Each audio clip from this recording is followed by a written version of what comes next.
Bueno, vamos a continuar. Vamos a darle gracias al Señor primero por este tiempo de alabanza, de adoración. Realmente ha sido algo especial, porque es de lo que se trata, que uno pueda disfrutar la presencia del Señor, la presencia de Dios, y vemos cómo la presencia del Señor está este día aquí en medio de la alabanza de su pueblo. Padre, te damos gracias, Señor, gracias porque tú nos amas, Señor, nos cuidas, nos tienes en la palma de tu mano, nos proteges, nos preservas, Señor, nos defiendes. Cuántas cosas no haces por nosotros, Señor, y a veces ni cuenta nos damos, pero tú siempre, Señor, nos haces reconocer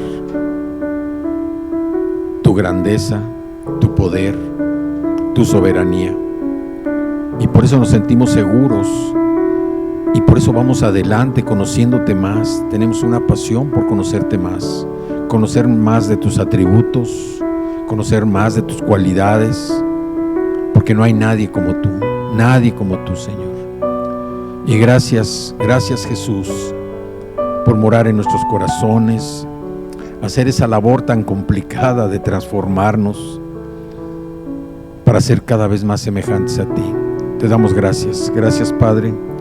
Gracias por tu palabra, Señor. Nos permites que estemos unidos en un mismo espíritu, en un solo corazón en esta mañana, listos, Señor, para meditar en tu bendita palabra. Gracias, Señor, porque toda la palabra ha sido inspirada por tu Espíritu Santo, Señor. Tú has diseñado la estructura de esta escritura de la Biblia, y es precisamente el alimento espiritual que nosotros necesitamos todos los días.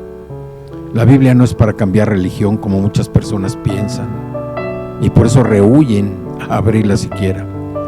La Biblia es la escritura que nos enseña a cambiar nuestra forma de ser, a cambiar nuestra vida, a tener principios, ordenanzas que nos llevan a ser siervos fieles, a conocerte, a servirte de una manera más completa, de una manera eficaz, a poder compartir la salvación a otros que la necesitan, así como nosotros la necesitamos una vez, pero también donde nosotros hemos conocido al Padre, has restaurado la relación con nuestro Padre Jesús, y por eso te damos gracias, porque tu sacrificio ha servido para pagar la deuda de pecado que teníamos nosotros y librarnos del pecado y de la muerte. Te damos gracias en esta mañana y nos disponemos, Señor, a meditar en tu palabra. Te damos muchas gracias, Señor, en el nombre de Jesús. Amén. Bueno, pues vamos ahí. Hoy tenemos este mensaje. Es no con ejército ni con fuerza, sino con mi espíritu, dice el Señor. Como decía la palabra de bienvenida. Nosotros sabemos que hay hombres poderosos, hombres conquistadores, que tratan de imponer su voluntad a donde quiera que van. Cualquier cosa que encuentren a su paso, la avasallan, ¿verdad? La pisotean, la toman, o sea, hacen lo que quieren. Pero la Biblia nos recuerda que la única voluntad que verdaderamente impera es la voluntad de Dios. Entonces, para nosotros es muy importante, porque el día de hoy vamos a hablar de algo que aparentemente pasó hace mucho tiempo, pero es algo que nosotros lo vivimos día a día. Vamos a hablar lo que pasó precisamente con esos 60,000 judíos que nunca se olvidaron de Judá, que cuando estuvieron en cautiverio siempre estuvieron anhelando regresar para restaurar el templo, para restaurar los muros, para volver a vivir en su tierra, en la tierra prometida, que era Jerusalén. Muchos de ellos, de los que salieron cautivos cuando Babilonia conquistó Judá, conquistó Jerusalén, muchos ya se habían acostumbrado, ya vivían cómodamente, se habían adaptado al sistema de vida de los babilonios y ellos, de alguna manera, estaban disfrutando ya su vida, se habían acomodado. Y aquí también nos viene un consejo de parte del Señor. El Señor no quiere que nosotros nos acomodemos, al contrario, siempre quiere que estemos inquietos, que nos estemos moviendo, porque es la forma como el Señor nos ama y quiere que nosotros nos comportemos. Entonces, todos estos que se fueron cautivos, hubo un remanente fiel, hubo un grupo de más o menos 60,000 judíos que añoraban regresar a Judá, que seguían sufriendo porque su tierra, la tierra prometida, había sido destruida, habían destruido el templo del Señor, habían destruido los muros y no sabían cómo iban a regresar. ¿Por qué? Porque el gobierno de Babilonia los tenía todavía cautivos. Es cierto que el Señor hizo muchos milagros con el pueblo de Babilonia, cuando estaba Nabucodonosor y luego uno de sus hijos. Estaba el profeta Daniel, que siguió ocupando un puesto de eminencia, pero muchos judíos anhelaban y no sabían cómo regresar. Pero vemos cómo viene el poder y la soberanía de Dios. Que Dios toca el corazón y la vida de un rey pagano, de un rey que no era judío.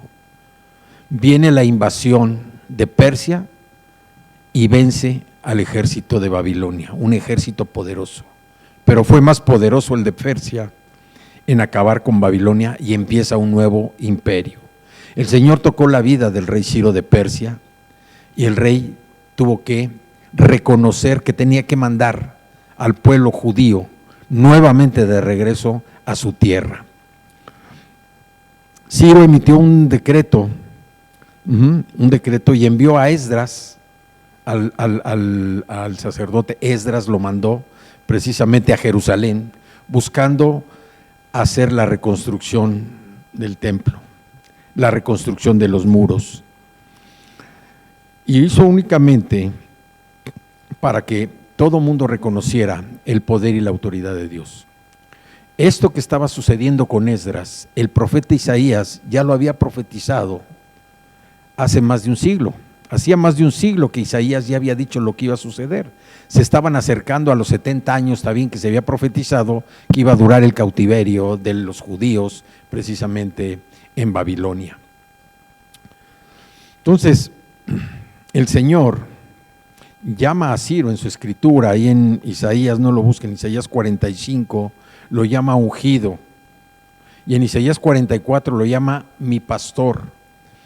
Y uno dice cómo el Señor llama a un pagano mi ungido y llama a un pagano mi pastor, el que iba a reagrupar a sus ovejas para dedicarse a la reconstrucción del templo. Recordemos que en aquella época los lugares físicos eran muy importantes porque era donde habitaba la presencia de Dios. Eso iba a transformarse a través de las profecías y se iba a cumplir con Jesucristo.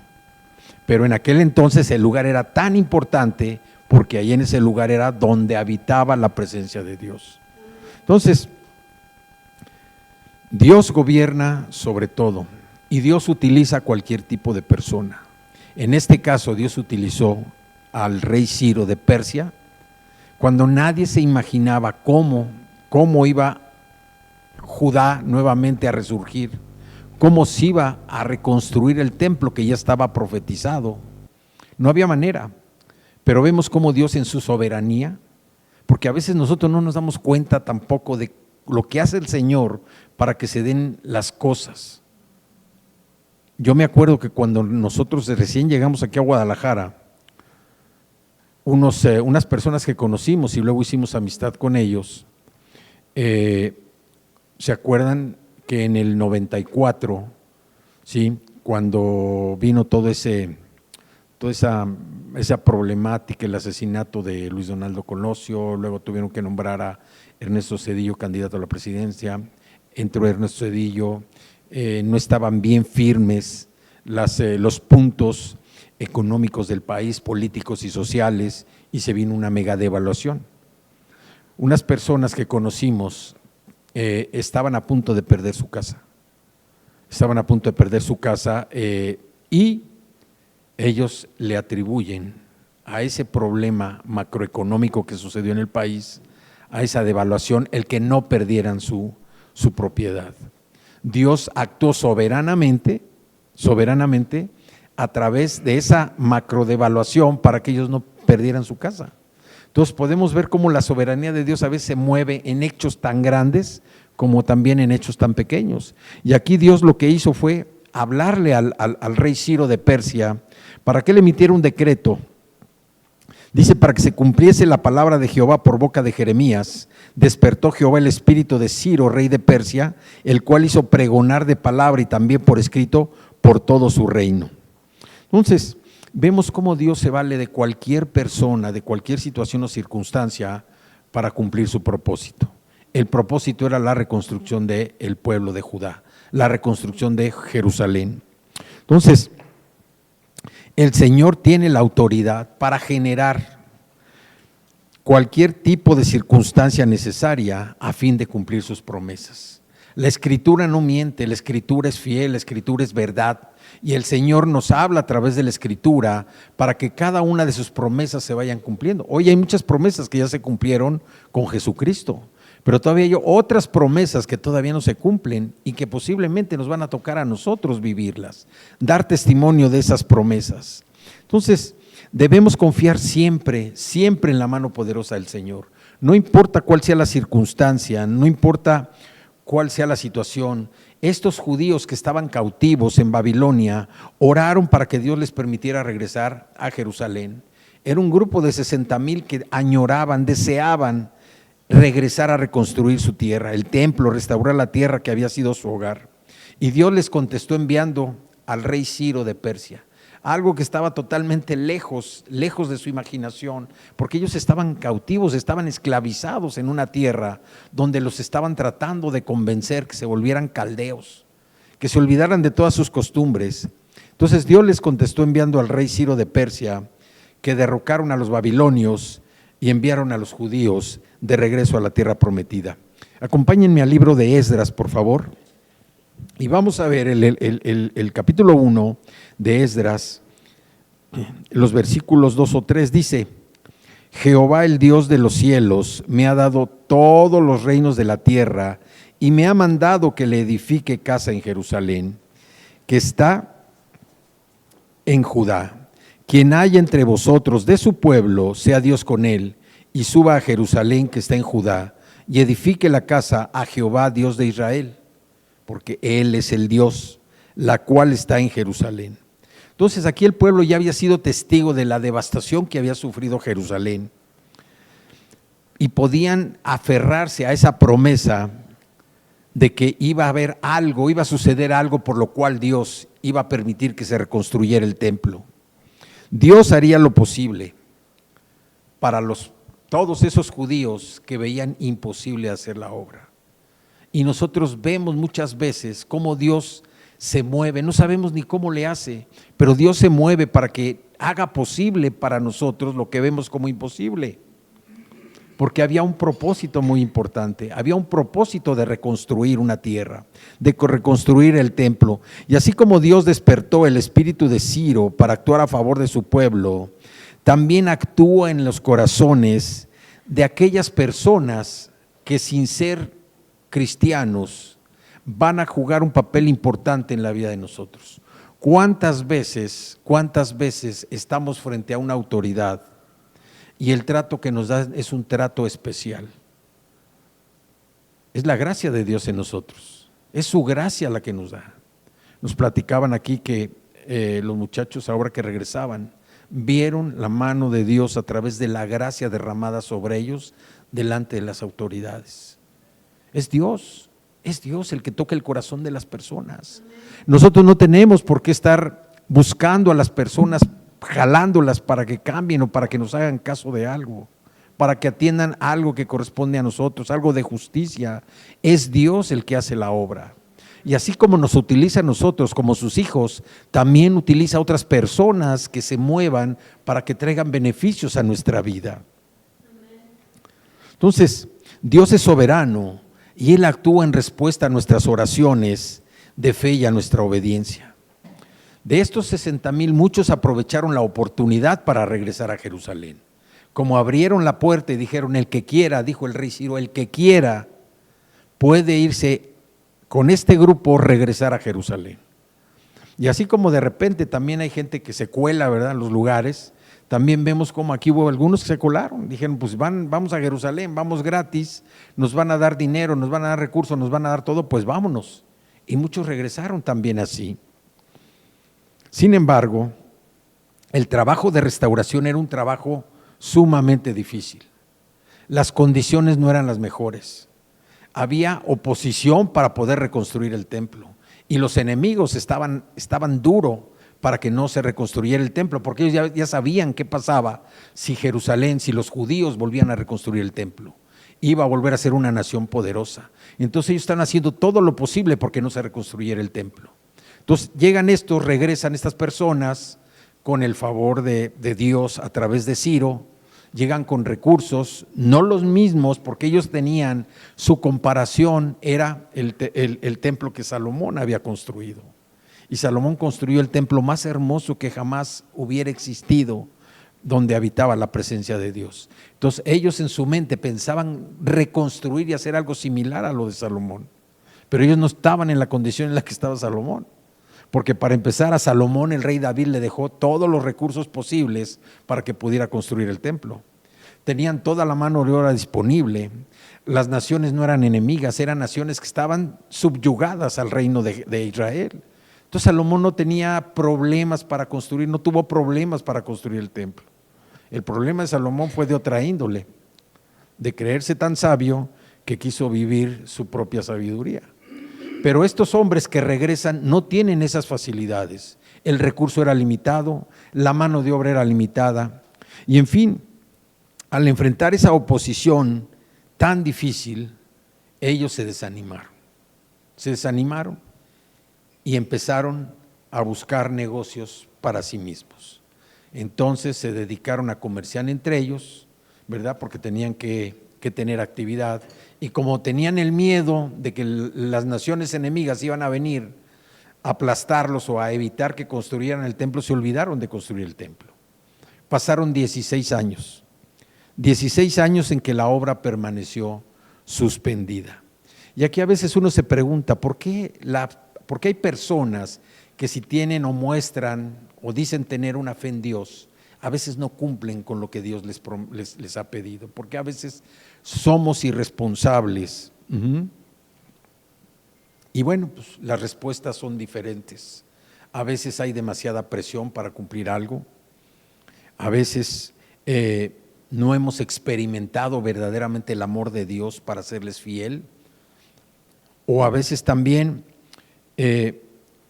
no tenemos una posición que nos reconozca lo que estamos haciendo y simple y sencillamente no queremos hacerlo.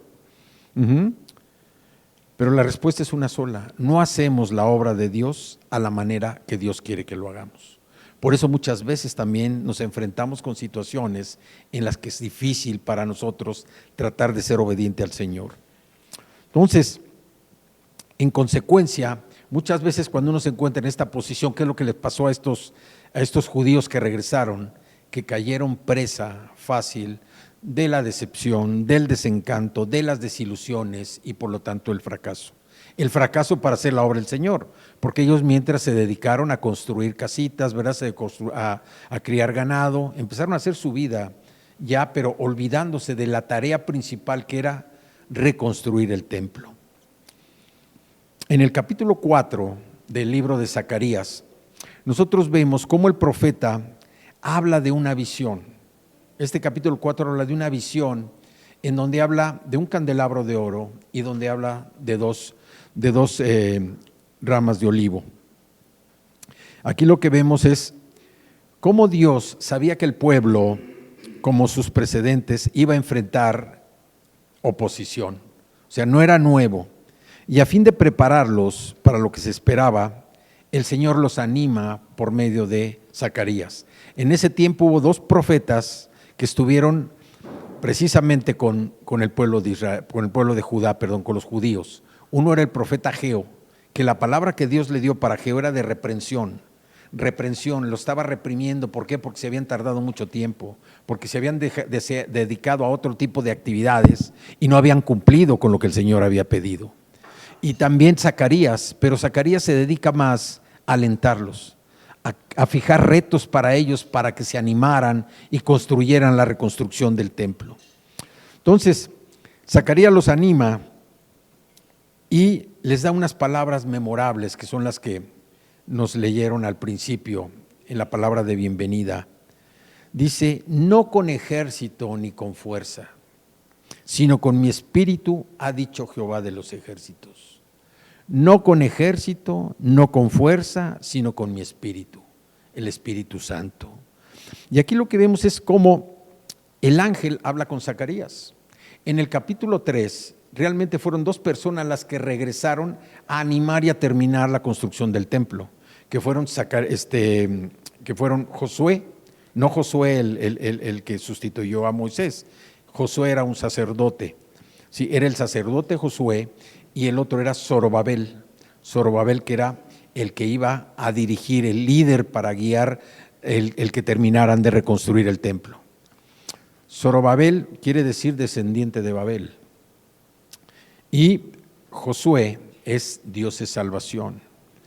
Entonces, estos dos personajes se dedicaron precisamente a animar al pueblo. ¿Para qué? Para que terminaran de reconstruir el templo.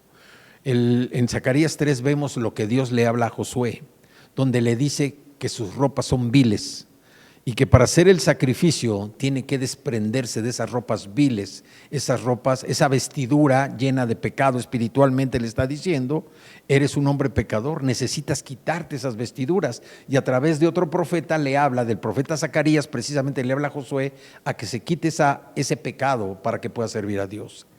Y en el capítulo 4 vemos esta profecía del candelabro de oro y los dos olivos. Y en el versículo 6, si me acompañan por favor, Zacarías 4, del versículo 6 al 9, dice: y el ángel que hablaba conmigo, o sea, el ángel que hablaba con Zacarías, respondió y me dijo: ¿no sabes qué es esto? Y dije: no, Señor mío. Entonces respondió y me habló diciendo: esta es palabra de Jehová a Zorobabel, que dice: no con ejército ni con fuerza, sino con mi espíritu, ha dicho Jehová de los ejércitos. ¿Quién eres tú, oh gran monte? Delante de Zorobabel serás reducido a llanura. Él sacará la primera piedra con aclamaciones de gracia, gracia a ella. Y vino palabra de Jehová a mí diciendo: las manos de Zorobabel,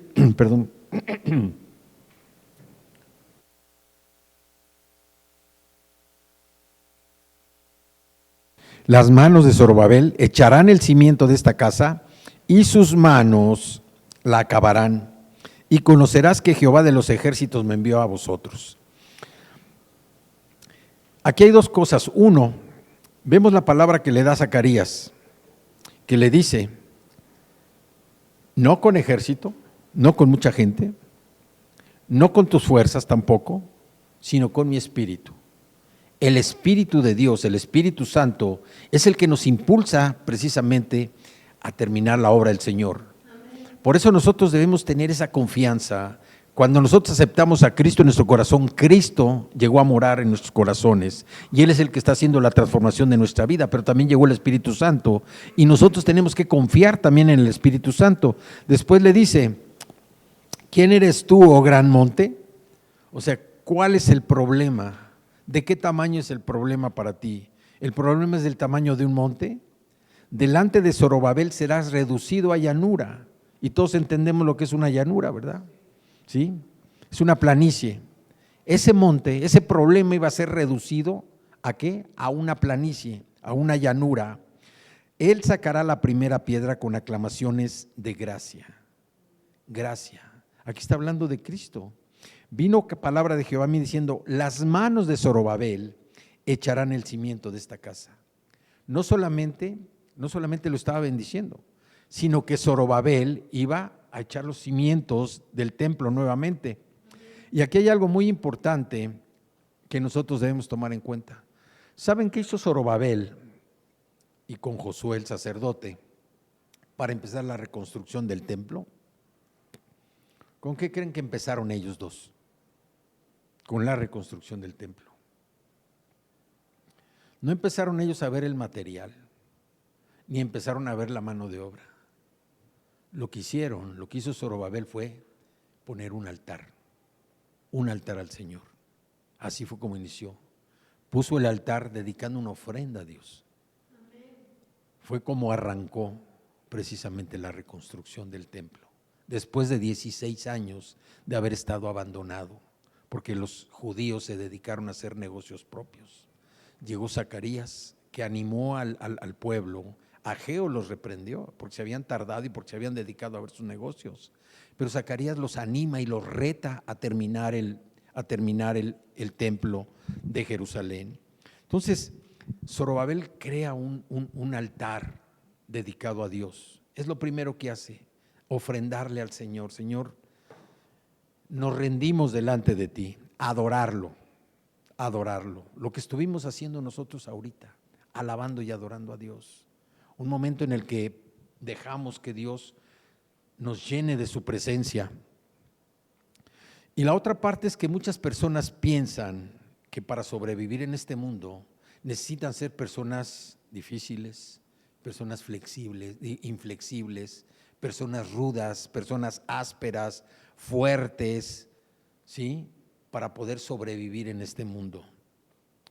Por eso Dios dice: no con ejército ni con fuerza, con mi espíritu, dice el Señor. Muchos tratan de imponerse a través de la fuerza, muchos tratan de imponerse a través de estar siendo coercitivos para que se logren las cosas, pero Dios dice: no es con ejército, no es con personas, ni es tampoco con tu fuerza, por muy fuerte que tengas, por muchos bienes que tengas, por muy preparado que estés, no es con tu fuerza, es con mi espíritu, dice el Señor. Solo a través del Espíritu de Dios se logran las cosas de verdadero valor, solamente a través de Él. Los cautivos que regresaron eran débiles, estaban acosados por sus enemigos, cansados, desalentados y pobres. Pero se olvidaron de una cosa, que tenían a Dios a su lado. Tenían al Dios Todopoderoso a su lado y era más que suficiente para creer y empezar con la obra. Pero se dejaron vencer fácilmente, lo que dice que nuestra fuerza es limitada. No tenemos una fuerza ilimitada. Y así pudieron terminar el templo y los muros de Jerusalén. Por eso nosotros, para vivir para Dios, debemos proponernos no confiar ni en nuestras fuerzas ni en nuestras capacidades. Más bien debemos depender de Dios para que Él nos empuje a actuar con el poder de su Espíritu. Acompáñenme a Oseas capítulo 1, versículo 7. Dice: mas de la casa de Judá tendré misericordia y los salvaré por Jehová su Dios. Y no los salvaré con arco, ni con espada, ni con batalla, ni con caballos, ni jinetes. Dios dijo que personalmente rescataría al pueblo de Israel, a su pueblo, al pueblo de Judá, de sus enemigos, sin ejércitos y sin armas. Y vemos a través de diferentes eventos del Señor con el pueblo de Israel y con el pueblo de Judá, cómo sin ni siquiera tomar un arma, el Señor les dio la victoria. Y así es con nosotros. El Señor no quiere que nosotros dependamos de nuestras fuerzas, no quiere que dependamos de nuestros contactos, no quiere que dependamos de nadie, quiere que dependamos de Él nada más. Él es nuestra victoria, Él es nuestra seguridad y nuestra confianza. Porque el Señor puede llevar a cabo todos sus propósitos sin nuestra ayuda si así lo desea. El Señor no necesita de nuestra ayuda, el Señor lo que necesita es nuestro corazón, nuestra actitud para servirlo, nuestra actitud de rendición para escuchar su voz. Somos muy importantes para Dios, muy, muy importantes somos para Él, pero por nuestra cuenta no tenemos ni la capacidad ni la habilidad de cumplir, ni el poder de interrumpir siquiera los planes de Dios, pero somos importantes y valiosos para Él. Dios animó a este pueblo diciéndoles que no esperaba que terminaran la obra con sus propias fuerzas. Por el contrario, la construcción del templo solo podía completarse si ellos confiaban en Dios y lo obedecían. En Efesios capítulo 6 vemos las armas también que el Señor pone para sus hijos. Dice Efesios 6:17, y tomad el yelmo de la salvación y la espada del Espíritu, que es la palabra de Dios. Esta es parte de la armadura del Señor que viene en el capítulo 6 de Efesios. Con el yelmo de la salvación, nosotros nos estamos poniendo la mente de Cristo, que nos da discernimiento y sabiduría. Abre nuestro entendimiento, abre nuestro corazón y podemos nosotros ver con los ojos de Cristo. Empuñamos la espada del Espíritu, que es la palabra de Dios, para combatir las mentiras del diablo, las mentiras del enemigo, con la verdad y las promesas de las Escrituras, sabiendo con exactitud lo que nosotros vamos a enfrentar cada día. El Señor nos provee de su gracia, de su misericordia, de su sabiduría, de su amor, y nos da el equipo perfecto que necesitamos para superar nuestros retos y desafíos de todos los días. La obra de Dios se puede hacer de dos maneras. Una de ellas es en la carne, con nuestros esfuerzos, con lo que tenemos, con lo que disponemos, dejando a un lado al Señor. Y la otra es por el Espíritu, no con ejército, no con fuerza, sino con su Santo Espíritu. ¿Por qué? Porque al final del día todo sale a la luz del Señor, no hay nada que quede oculto. En 1 Corintios capítulo 3, versículos del 13 al 15 nos explica lo siguiente, dice: la obra de cada uno se hará manifiesta, porque el día la declarará, pues por el fuego será revelada, y la obra de cada uno, cual sea el fuego, la probará. O sea, nosotros, aquí Pablo está hablando acerca del juicio, y nos dice que nosotros vamos a encarar, no un juicio en cuanto a la salvación, porque la salvación ya la tenemos ganada. Es un juicio respecto a las oportunidades que Dios nos da, nos presenta para que mostremos su amor, para que mostremos la salvación a otras personas. Eso es lo que el Señor nos va a pedir, las cuentas de eso, no la salvación. ¿Y qué va a pasar? Que bueno, vamos a tener o menos o más recompensas, porque al final del día, como dice aquí el versículo siguiente, si permaneciere la obra de alguno que sobreedificó, recibirá recompensa. Si la obra de alguno se quemare, él sufrirá pérdida, si bien él mismo será salvo, aunque así como por fuego. O sea, la salvación no se pierde, pero al final del día todo va a quedar dentro de una mesa, dentro de una pantalla donde el Señor nos va a juzgar. No, repito, no por la salvación, sino por las oportunidades que nos dio y que nosotros, es una advertencia dirigida a aquellos cuyo único objetivo es o era conseguir el poder y el reconocimiento de la iglesia. Hay personas que se esmeran por hacer un trabajo, pero más bien para servir a sus propios intereses, no a los intereses del Señor. Lo que quieren es un reconocimiento, una posición de eminencia, aunque dicen, y digo, son cristianos, pero las oportunidades que el Señor les da no es para presentar al Señor, no sé si me explique, es una oportunidad para ellos lograr escalar, no sé en qué, pero lograr escalar los niveles. Piensan que la iglesia es de niveles, ¿verdad? Como si fuera una empresa, y están buscando, ¿verdad?, en qué manera colocarse para ser reconocidos, para obtener beneficios, o algunos otros que buscan gente en la iglesia para ver qué negocios pueden hacer. Entonces, esta gente va a quedar expuesta en el juicio del Señor. ¿Por qué? Porque nosotros ya, cada uno de nosotros tenemos vida eterna. La vida eterna ya nos la dio el Señor. Esa es la mayor seguridad que tenemos nosotros, que ya somos salvos. Ya nuestro nombre no va a ser borrado del libro de la vida del Cordero en el cielo. Ya tenemos esa garantía y esa seguridad. El Señor lo que nos pide ahora es que participemos haciendo extender su reino, que más personas tengan la oportunidad como nosotros de tomar el plan de salvación, de aceptar a Jesús como su Señor y Salvador, y que puedan también tener la vida eterna. Entonces, vemos cómo nosotros estamos listos para aprovechar las oportunidades que nos dé el Señor, para compartir su verdad. Y finalmente lo que estamos viendo es algo importante. Y aquí es donde viene la aplicación de lo que estamos viendo. El pueblo de Israel, el pueblo de Judá, cuando se dividieron, fueron pueblos que fueron conquistados y llevados cautivos a diferentes lugares. El pueblo de Israel, que se separó, se convirtió en el pueblo del norte, ¿sí? El imperio del norte, fue llevado a Asiria, pero nunca regresó. Y el pueblo de Judá fue llevado a Babilonia, pero después de un cautiverio de 70 años pudo regresar a Jerusalén. Y hoy nosotros podemos pensar, ¿de dónde estamos regresando?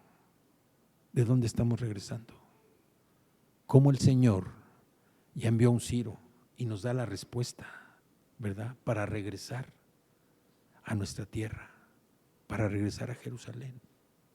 Nosotros aquí en la iglesia estamos regresando a los principios. El Señor nos liberó, estamos regresando a los principios. Ustedes están regresando a los principios. Dios los está regresando. Cada uno de nosotros estamos regresando a la tierra prometida, no al pasado, que es diferente. Estamos regresando a la tierra prometida. El Señor ya movió todo lo que tenía que mover. Digo que es pequeño, ¿verdad? Pero movió las cosas para que nosotros regresemos a nuestros principios. Como le dijo el Señor a una de las iglesias, reconozco que no has negado mi nombre, a la iglesia de Filadelfia, y por eso mismo yo te voy a cubrir. No va a haber palabra contra ti. Eso es lo que está haciendo el Señor. Envió a un Zorobabel, envió a un Josué a rescatarnos, a dejar todo en lo que nos encontrábamos, porque a veces llega un momento donde nos acostumbramos a vivir, bien o mal, pero estamos acostumbrados, nos cuesta trabajo movernos y empezamos a enfrentar situaciones, empezamos a enfrentar dificultades, pero Dios siempre con su amor y su misericordia nos va dejando, hasta que llegue el momento en que dice, es tiempo y necesitas regresar. Llegó el rey Ciro de Persia, emitió el decreto y dijo, ¿quiénes van a regresar? 60,000 regresaron. Esos 60,000 tuvieron muchos problemas, se dedicaron a hacer negocio porque no quisieron enfrentar a los enemigos a pesar de que tenían ya la promesa de Dios de que los iba a ayudar. Tuvieron que regresar Zacarías, Ageo, a motivar al pueblo de Israel, al pueblo de Judá, para que ellos volvieran nuevamente a reconstruir el templo. Y como dijo el Señor, no son personas, porque ya no tenían la mano de obra que tuvo Salomón, no son recursos, no son tus fuerzas, no tenían el dinero. Aún y cuando llegaron con dinero no se compara con lo que tenía Salomón. Ellos se decepcionaron primero porque dijeron, no, pues con lo que nos dieron, en lugar de hacer un templo como el de Salomón, vamos a hacer una mini bodega, ¿sí? Y el Señor los dejó hasta que llegaron Zacarías, Ageo, llegó Zorobabel y llegó Josué. El nombre de Zacarías es el Señor recuerda. Por eso Zacarías llegó a recordarles que ellos tenían un trabajo por delante, que el Señor no los había abandonado, que el Señor venía a reforzarlos. Zorobabel lo primero que hizo fue un altar guiado por el Espíritu Santo, ofrendando al Señor su vida y ponerse a disposición de hacer la voluntad de Dios. Y el pueblo empezó a trabajar. Después de 16 años se pusieron a trabajar para terminar el templo, el lugar donde iba a estar la presencia de Dios.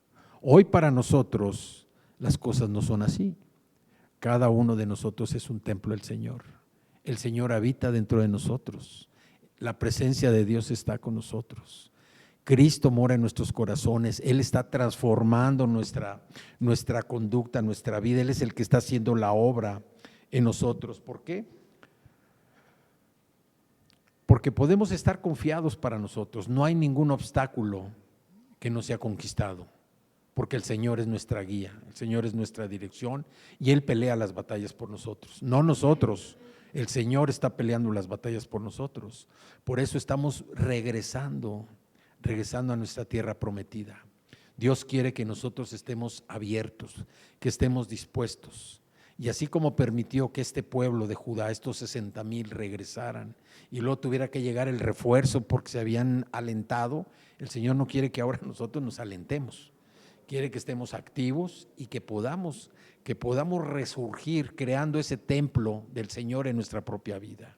Que nosotros podamos estar unidos en Cristo y a través de esa unidad con Él nosotros podamos servirle a Dios con todo lo que somos.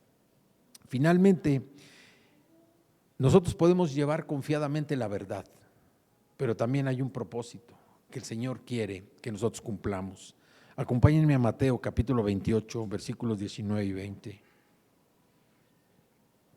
Por tanto, id y haced discípulos a todas las naciones, bautizándolos en el nombre del Padre y del Hijo y del Espíritu Santo, enseñándoles que guarden todas las cosas que les he mandado, y he aquí que yo estoy con vosotros todos los días hasta el fin del mundo. Nosotros podemos llevar confiadamente la palabra de Dios. ¿Por qué? Llevamos la verdad. ¿Y quién es la verdad? Cristo. Tenemos la autoridad divina de Jesús que nos capacita y nos da sabiduría. Nuestro trabajo es ser obedientes para llevar el mensaje de salvación y ser sus mensajeros fieles. ¿Cómo? Compartiendo a otros de la gracia del Señor en nuestra vida, pero principalmente compartiendo la palabra. No podemos nosotros llevar los planes de salvación y nada más hablar de lo que Dios ha hecho en nosotros. Es importante el testimonio que tenemos, pero más importante es que la palabra de Dios sea la que toque el corazón de las personas, porque Dios no se mueve por emociones, Dios se mueve por su palabra, Dios se mueve por la firmeza del evangelio. Nosotros podemos igual convencer a alguien platicándole nuestra vida, ¿verdad? El testimonio que tenemos de nosotros, pero lo importante no es eso, lo importante es la palabra de Dios, que nosotros tenemos la palabra de Dios en la lengua, la tenemos en el corazón, la tenemos en la mente, que podemos estar compartiendo de la palabra y sí aderezando la palabra con el testimonio de lo que Dios ha hecho en nuestras vidas.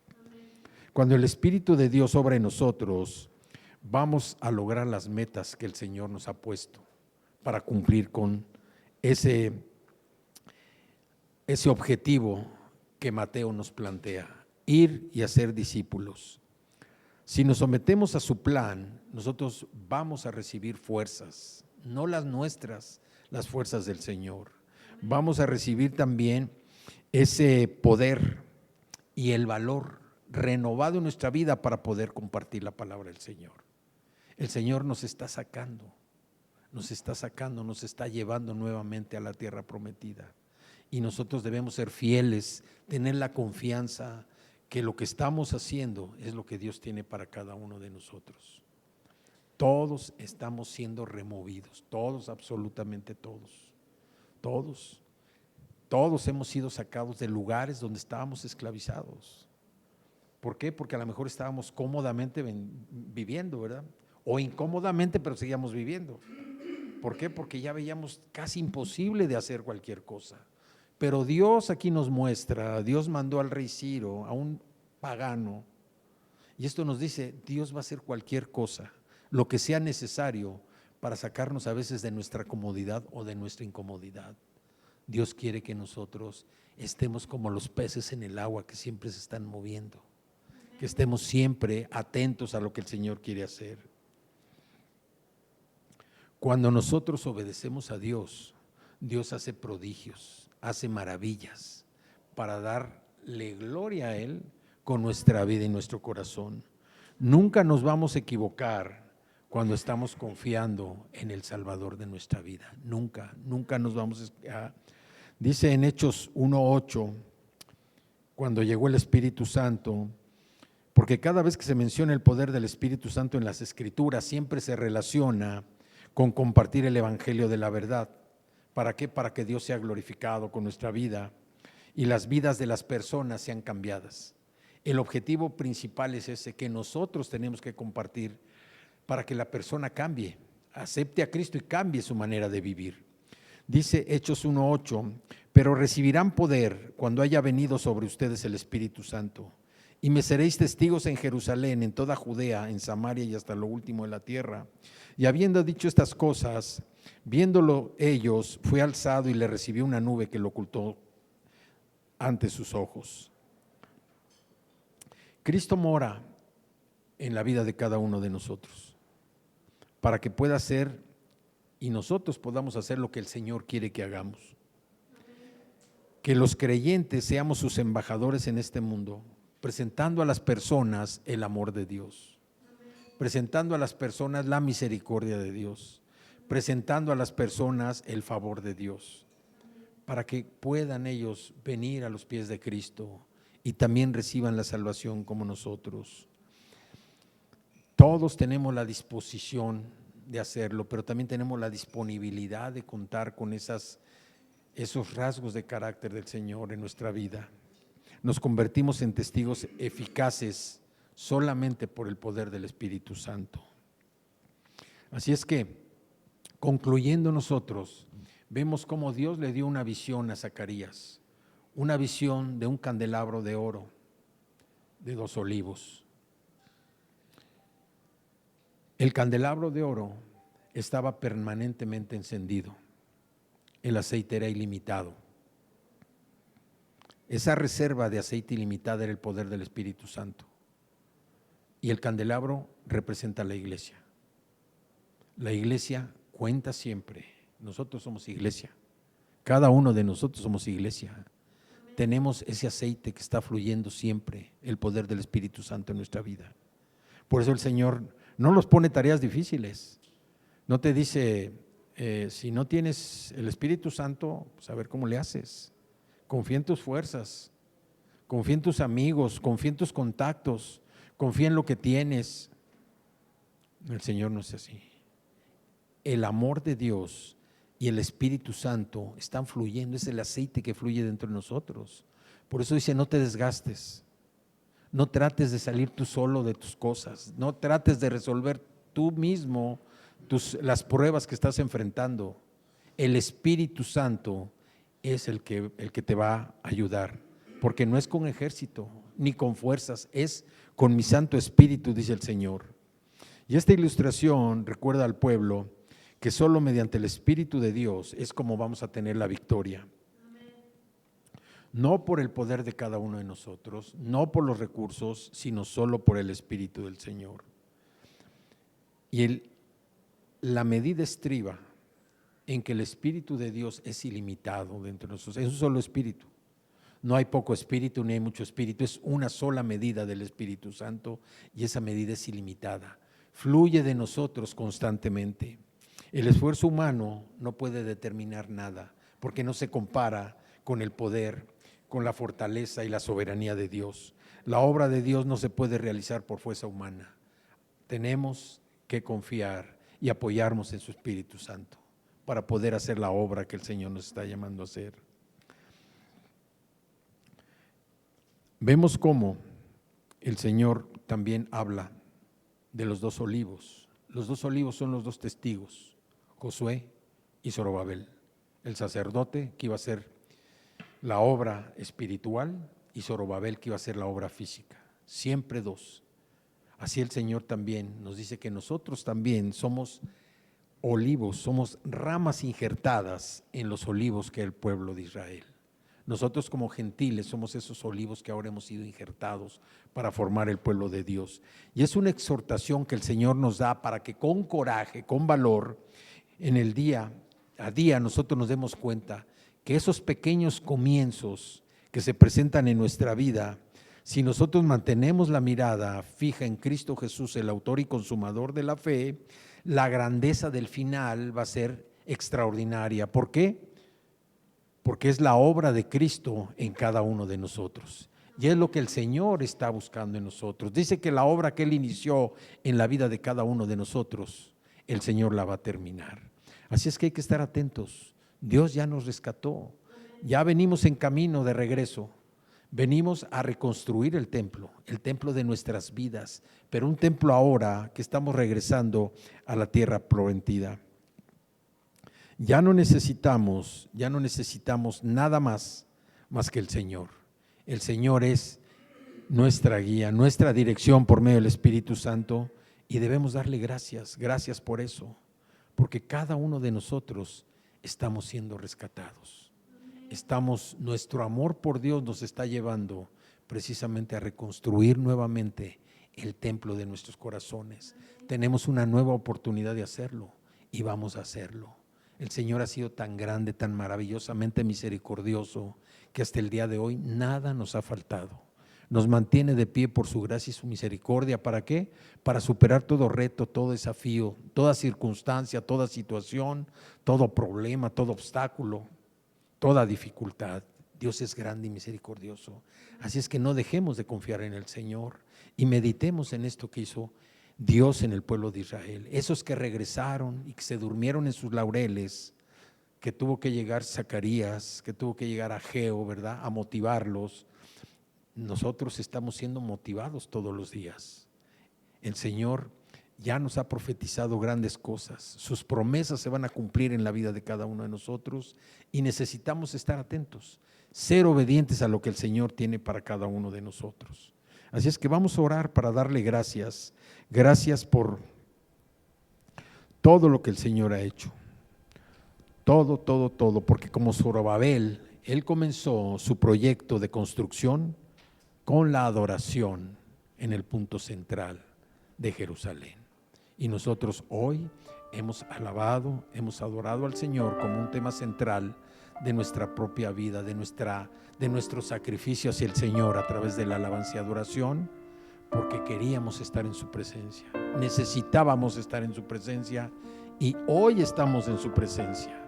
Dios nos está hablando a todos de que los tiempos viejos ya pasaron, que las incomodidades o las comodidades ya quedaron atrás. El Señor hoy quiere que nosotros nos movamos en este nuevo tiempo, que nos movamos en nuestra nueva vida y que reconstruyamos ese templo en nuestro corazón, que desechemos todas esas cosas que están estorbando en nuestra vida, que le permitamos a Él entrar con su palabra, que le permitamos a Él entrar con su presencia, con el Evangelio, la luz de su amor en nuestros corazones para desechar todo aquello que a veces nos estorba. Padre, te damos gracias, Señor, gracias. Gracias porque tú le diste al pueblo otro panorama del plan para bendecir al mundo por medio de Israel y de Judá, por medio del Rey que habría de venir, que era Jesucristo el Mesías. Te damos gracias, Padre, gracias porque tú nos alientas el día de hoy para hacer nuestros esfuerzos, porque a veces se requiere que recordemos que tú, Señor, tienes un plan y un propósito para mañana. Pero el reto para nosotros es vivir el día de hoy para ti. No afanarnos por lo que va a pasar mañana, porque no sabemos qué trae el día de mañana, sino que cumplamos el día de hoy con responsabilidad, con amor, pero sobre todo sometiéndonos a tu autoridad, sometiéndonos a tu voluntad para cumplir con este día primeramente. Padre, disponemos nuestras vidas para que tú las tomes, Señor, y como siempre, el control que tú tienes de todas las cosas, Señor. Nada se mueve sin que tú lo sepas, Padre. Así nosotros disponemos nuestras vidas delante de ti para que tú dispongas de ellas como mejor te parezca, Señor. Nuestras vidas ya no nos pertenecen, le pertenecen a Cristo Jesús, el Salvador de cada uno de nuestros corazones. Y te damos gracias, Señor, gracias, Padre, porque tú nos das sabiduría para poder continuar con la obra que has puesto en nuestras manos. Obviamente tenemos nuestra principal obra en lo que nos rodea, nuestras familias, Señor, nuestra esposa, esposo, hijos, nietos, todo lo que nos rodea, la iglesia, nuestros hermanos en Cristo, nuestros hijos espirituales. Te damos gracias, Padre, gracias porque tú abres nuestro entendimiento y podemos saber cuál es tu voluntad, el propósito que tienes para nosotros en este día. Te damos gracias, mi Señor. Gracias, Padre. Gracias, gracias, porque así como aquellos judíos fieles no se olvidaron de su tierra, de la reconstrucción del templo de Judá, así nosotros tampoco nos olvidamos, Señor, de la reconstrucción de nuestro propio templo, de nuestra propia vida. Nos hemos equivocado en muchas cosas, Señor, pero tenemos un Dios justo, tenemos un Dios santo, un Dios perdonador. Tu amor es incondicional, Señor, y con arrepentimiento genuino nos acercamos a ti, Padre, para recibir tu perdón divino. Que tú, Señor, limpies nuestros corazones, que podamos dar de fe, dar de lo que hemos recibido, Señor, porque esa es tu ordenanza. Nada es para nosotros, toda la gloria es para ti, y te damos muchas gracias, Señor. Gracias, Padre, porque así vamos a terminar la reconstrucción de tu templo en nuestros corazones en la segunda venida de Cristo. Gracias, Señor. Gracias, Padre. Gracias por las visiones que tú pones en nosotros y te damos gracias, Señor. Gracias, Padre, por la congregación. Gracias por los niños de la congregación. Gracias, Padre, por los jóvenes de la congregación. Gracias, Señor, por los varones de la congregación. Gracias por las mujeres de la congregación. Gracias por los matrimonios de la congregación, Padre. Los ponemos a todos, todas sus vidas, su salud y sus corazones en tus manos, de tal manera, Señor, que tú puedas seguir obrando en la vida de cada uno de ellos.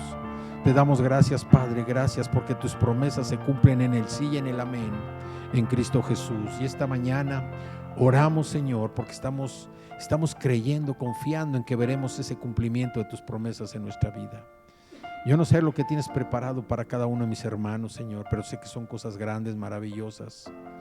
Y así como tú nos pides, Señor, el corazón, pero más que tener el corazón, la actitud de obedecerte, de servirte, Señor. En esta mañana hacemos ese compromiso nuevamente contigo, de ser obedientes, Padre, de anteponerte a ti antes que cualquier otra situación o circunstancia. Que todos los problemas que sean como ese monte que le dijiste a Zorobabel, que lo destruyera, Señor, y que lo hiciera llanura. Y así como la promesa que le diste a Zorobabel también, de que con sus manos iba a construir los cimientos, y el primer cimiento que puso fue el altar de adoración, también le diste la promesa que con sus manos iba a terminar la obra, cosa que así sucedió. Y así a nosotros, Señor, también nos das esa promesa de que vamos a terminar la obra con nuestras propias manos, con la ayuda de tu Espíritu Santo, de Cristo Jesús y de todo lo que tienes para nosotros. Te damos gracias, Padre, en este día. Yo bendigo a cada uno de mis hermanos. Te damos gracias por lo que vas a seguir haciendo en sus vidas, en el nombre poderoso de Jesús. Amén y amén. Bueno.